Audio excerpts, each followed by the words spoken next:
Ni hao, and welcome to today's episode of METV. We are Acres for today. I'm Rosie. I'm Shlokanar. Today we cover the main topics: APQ, HRC, and things to do in Singapore.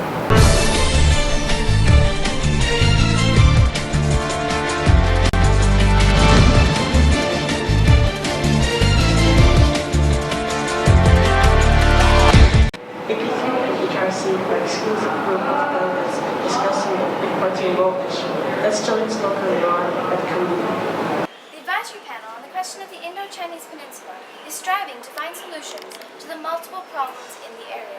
Let's see what some of the experts have to say. One of the things we've been talking about is the free trade area. Currently there already exists a free trade area, but one of our aims this conference is to build on that and improve that. And one of our focuses has been on building up the LEDC so that their economies can be boosted and the economy in the region overall will be improved. As for the conference, so far there's been a lot of fruitful debate, but the advisor looks forward to more constructive. I'm Sahil Sood, one of the deputy presidents of the advisory panel on the question of the Indo-Chinese Peninsula. And at this conference, we're really trying to tackle all of the issues that the region has been facing over the last few decades and even in the recent months. And one of the important topics that we've been discussing is drug trafficking in the area.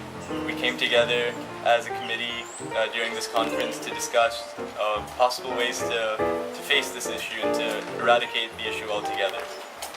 HRC is a special committee focusing on guaranteeing citizens around the world their basic rights. This delegate believes that necessary actions must be taken immediately, and that solutions such as changes in their government and allowing NGOs like Amnesty International into Myanmar to educate people about their basic human rights are absolutely necessary. These APQ and HRC delegates are aiming to find solutions to these global issues. Sounds like there are some really interesting topics today. Yes, the conference seems to be going extremely well, but let's not forget about those few students who have been mounted with the responsibility of running this conference. Let's join Seju as he gives us an insight into the minds of the Secretary General and the Deputy Secretary General.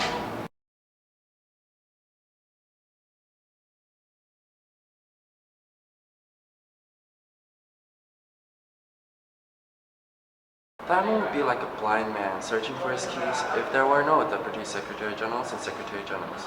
But who are they and how did they come here? We search for clues of their leadership in their lives. Hi, I'm Mark Yao and I'm Deputy Secretary General. Okay, so when did you start MUN?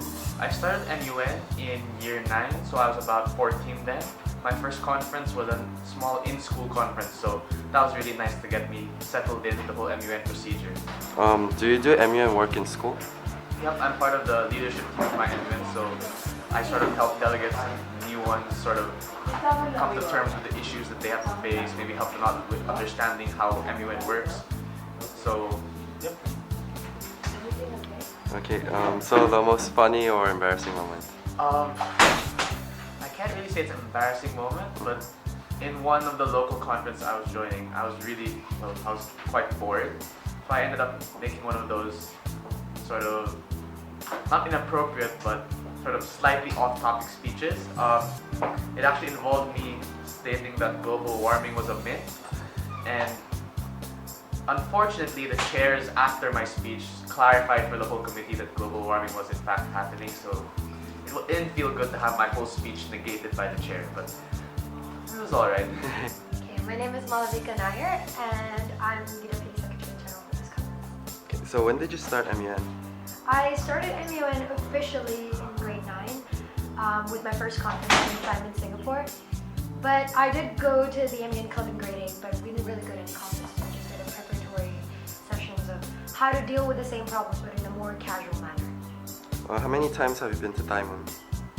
I've been to all the Diamond Singapores that I could have been in my high school career, so 4. And I've gone to 2 of the Diamond Hagues. Yeah. What's the most funniest or embarrassing moment? The funniest moment I've had in MUN was in Bayman last year when the delegate of Kyrgyzstan broke out into a speech about how bear fighting should be made legal in his country and it was part of his culture. When the resolution being debated said that any source of animal exploitation should be banned. And it just spurred on a whole debate about how bear fighting was a good sport and how it wasn't, and whether other animals should be involved in it, and it was really funny. How many times have you been to Thailand? Well, I've been to Thailand and Singapore 4 times. I've been to Thailand and The Hague 2 times. Do you like The Hague more or Singapore? That's a very good question. I think I like both of them equally. Actually, I meant that. I love both of them equally. They all have different aspects that I both love. I mean, in The Hague, it's a different experience. In Thailand and Singapore, it's a different experience. It's apples and oranges, but they're both great conferences. Oh, I think this year's conference is going great. I mean, the student officer team is awesome. I love my DSGs who are sitting over there, but you can't see them. And I love our student officer team. Like, we all get along so well. The delegates seem very well prepared, and that's great. And there are no problems so far, so my job is being pretty easy. It's all smooth sailing from here. Rose, what do you think of Wat Chong in Singapore? Well, Hot Chong is huge. Singapore has some amazing things to do. I agree, and I think some of the other delegates do too.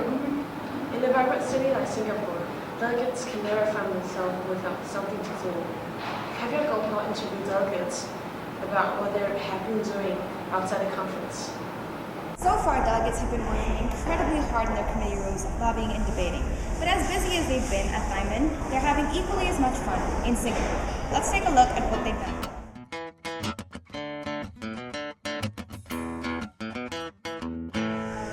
Last night we went to Clark Quay and we did the extreme swing. We went to the night safari and that was really fun. And the gondolas at Marina Bay Mall. Oh, that was. We went to Universal Studios with our school. Been shopping a lot, eating mainly. We went to Altos quite a few times. Something. I went shopping. It's a clean city. It has so much to do. I really like how clean it is, how easy it is to walk around. To here, food's pretty good. I like the people, everybody's nice. The heat and the fact that there are pools everywhere. Like the transport's really efficient. The MRT system here is really nice. It's like the atmosphere of Orchard Road. What's not the right I mean, look at this to get chew gum. It's really sad. Humid and hot, especially when we're this suit gets sweaty all over. I hate this heat, especially when you're wearing like this all day. I don't like the heat now because I'm sweating through it. So wearing a suit all day is pretty hot and it rains almost every single day. And then it's got all those plants and it's got all those amazing buildings. It's just Nice, it's quite big. It's nice.